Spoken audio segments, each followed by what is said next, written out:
No vamos ir correndo. Vai ter que aqui vamos que agora.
George na to miwe na yina to mwa ko madam ne mutenzi iyo yeso ngoni asimu ni madam we ko madam ndai masawe yo na ko nyuso na dindi ko ai di mo ko ni jana mia ba ni no gete la uma si ni no gete ni sai la mun ga mo yen kan ne so ne ga jan ni wese ni na mwelezi ne no na ne namba kunya ndizo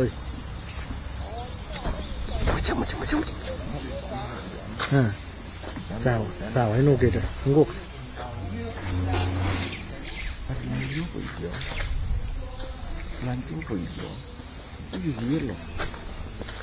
this is cream.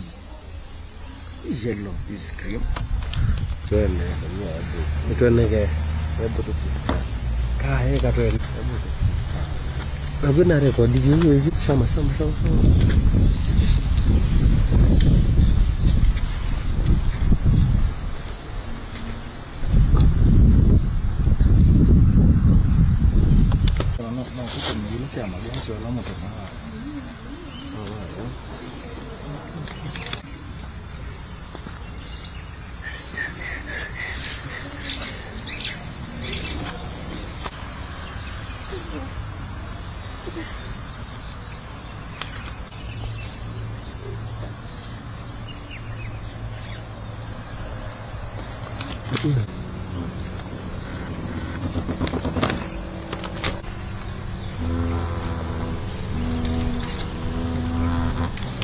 That we should not go now.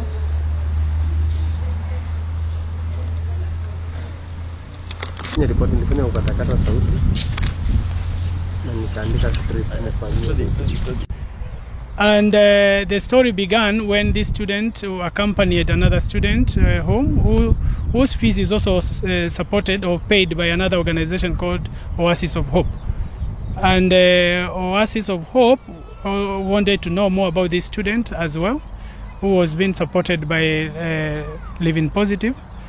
And they asked the student if she was willing to be assisted, and she said yes. And they asked her if she would be willing to write a letter so that she can get assistance. And the student was willing until the time now when the organization Oasis of Hope was the one to draft the letter, and I have evidence to confirm that their organization has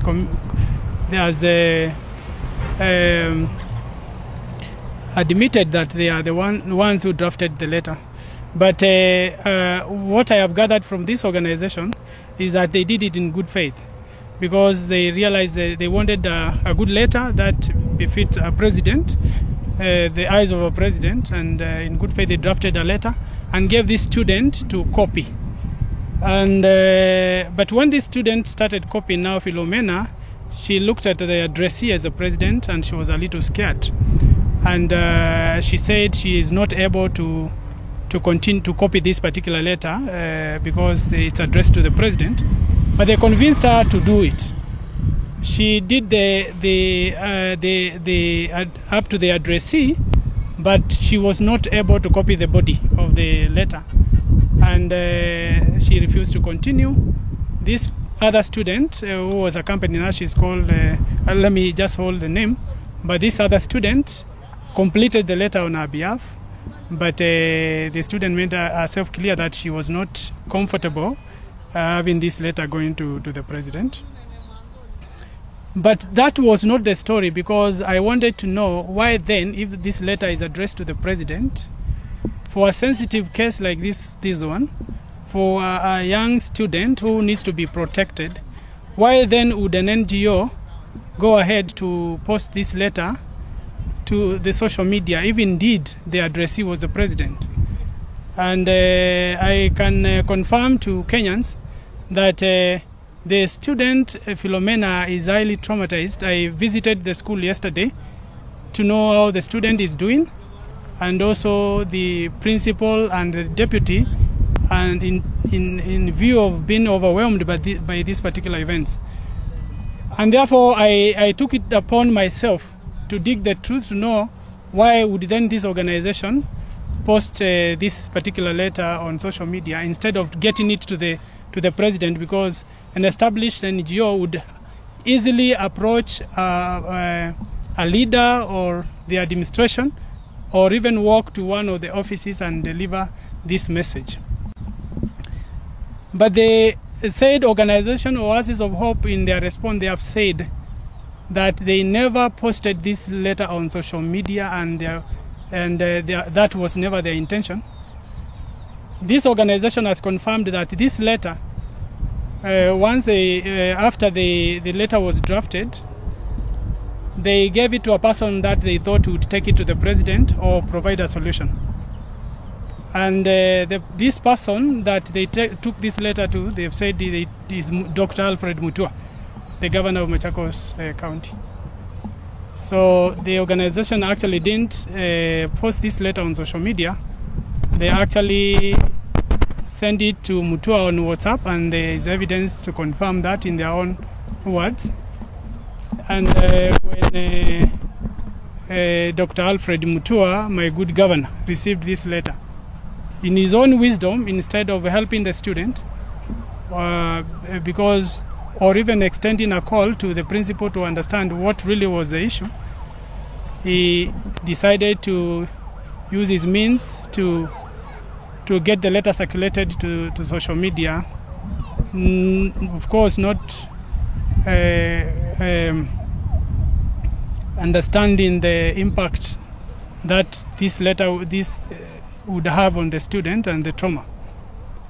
And the organization confirms that they waited for response from Dr. Alfred.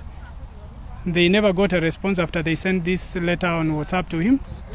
They later saw it circulating on social media, and they confirmed that they never sent this particular letter to any other person.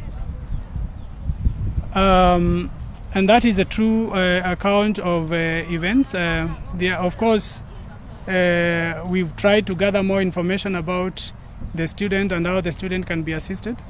I can confirm that through different members of public of goodwill, the student's fees has been cleared, but still there is a big load, and there are still so many problems surrounding this girl that relate not to education but matters of upkeep. And the student really, besides not being an orphan, the student is also highly disadvantaged in terms of who is supposed to be their immediate guardian, and therefore I request Kenyans to extend a hand to this particular student, not really targeting the school fees, because I can confirm there is no pending school fees, but let it be known that there is so much that this student can be assisted with for her to have a decent life. So the background and the entire story,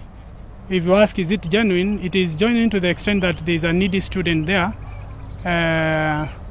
The approach to assist this student, unfortunately, is the one that has highly been politicized and has really affected the student at this particular moment.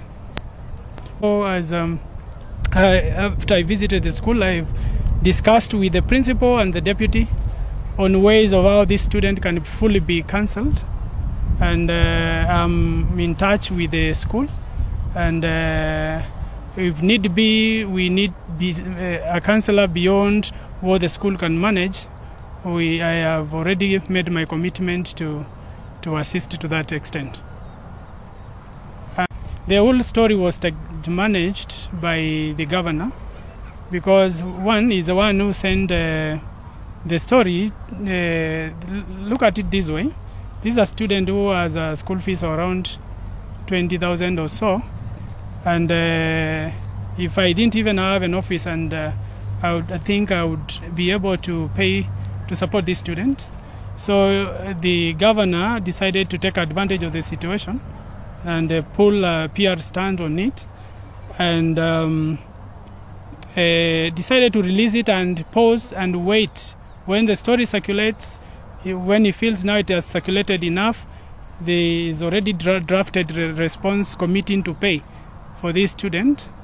I want to confirm that by the time, and I can confirm that he made a payment of 26,000, which came later after the student case had already been sorted out. But further to that, I also urge leaders to tame their tongues, because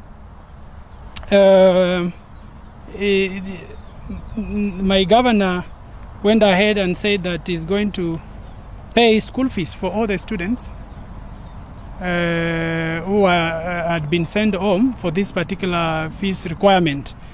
I confirmed with the institution that the fees owing to the institution owed by different students amounts to 1.3 million. Every Kenyan is free to walk into the institution and confirm. And when I walked to the institution, I actually told the principal that every bad thing has a positive side. Now your fees has been cleared by Dr. Alfred Mutua. But they said, they just laughed and said, we have only received a check of 26,000. Now look at it this way. Parents have been told on social media, Mutua has announced that he has paid school fees for all the students who had been sent home. Now only 26,000 has been received out of the 1.3 million. Then this teacher will obviously be asked questions by parents. If he sends students home for fees, why are you asking for fees and Dr. Alfred has paid it? So I think then it brings issues, because the teacher may be cornered, because the parents think she has received the money, while in actual sense the money has not been received. So that is the truth, and I would be willing to engage anyone who has any contrary opinion or facts. All these things I've said, I have the facts with me here, and I'm going to share with you. Even these all organizations, they have the information is recorded in good faith. They have no problem with that, because they are speaking the truth, and therefore it's just the truth and nothing but the truth. And we also want to, like I said, to caution leaders that don't let us not just run after small things to build some names for ourselves. In any case, the county government, for instance, is receiving tens of billions every year. I see the clamor for more and more in this BBI. There is a kitty for bursaries. My governor, in fact, before even running to rescue one student, really should have already rescued this and so many other students in Machakos County. You would want to ask yourself, where was this particular case in the first place? Why should it be treated as a rescue plan when there is already so much money with the county to support students with bursaries? And I'm surprised most of our governors, when some of these things come, they start quoting national government. I saw Dr. Alfred's message, and after purported paying of school fees, telling the national government and advising the national government how fees for students should be paid, as when he has the money to pay for the students himself. So I think we need to be factual, and we also need to be realistic when we are handling issues affecting Kenyans, and let's not expose our students unnecessarily. And therefore, in conclusion, I think the problems facing Philomena now are deliberately caused by Mutua's interest in creating some PR stunts to propel his national interest, instead of just helping a student in silence without exposing details for ridicule across the country. The student does not take it as this was as an incident to help her. She takes it as an exposure, public ridicule or something because of our limitations. Yeah. So many questions that Kenyans would want to know around the girl Philomena. I've seen in the social media people asking many questions, and whether or not the letter circulating on the media, that has been circulating in the media for some time, is genuine. The school in question is in my constituency, and I am the Member of Parliament for Mwala constituency, and I thought it is wise to give a full account of what I know about the whole story. This letter first hit my inbox from one of my officers in the constituency, and when I look, they just told me they have seen it circulating in the media, and when I looked at it, I carefully studied it and noticed a few anomalies, and especially the handwriting. The letter had two different handwritings, and I asked my personal assistant to confirm with the principal whether indeed that was a student in Kidangaini Secondary School, and whether it is true that this was actually a genuine case. And I got a response from the principal that was indeed a student in Kidangaini Secondary School, and but the principal also confirmed that by the time of the letter was circulating, the student was still in school, and also the student was not the author of that particular letter, and was not also aware. That was a preliminary information that I received, and within a couple of days, because I thought this letter addressed to His Excellency the President would obviously have gotten the attention of the community and local leaders if such a student existed in my constituency. So also further, the principal confirmed that the student was studying in Mwala, but from a different constituency. The student is from Mavoko constituency. But still further, I also wanted to know, because a student in Kenya who is a needy student is really a student who needs attention. Within a couple of a day or so, the letter was circulating in the media and highly publicized. And I got interested also to dig further and know really the circumstances surrounding this particular student. I can confirm that indeed this is a needy student, and the student really is the need for this particular student is really not just about school fees, but more of the upkeep of the student, the background. This is a total orphan. The story that was on social media and that particular circulating letter about school fees was really not the case, because I'd confirmed with the principal that this student has an organization that has been paying the school fees called Living Positive. And by the time before Corona started, the organization had paid everything in terms of school fees. But when the CS Education announced that finalists need to go back to school, this was one of the finalists who went back to school, and immediately they went back to school, then they were all sent back home to come with school fees. And this student went alongside the other students.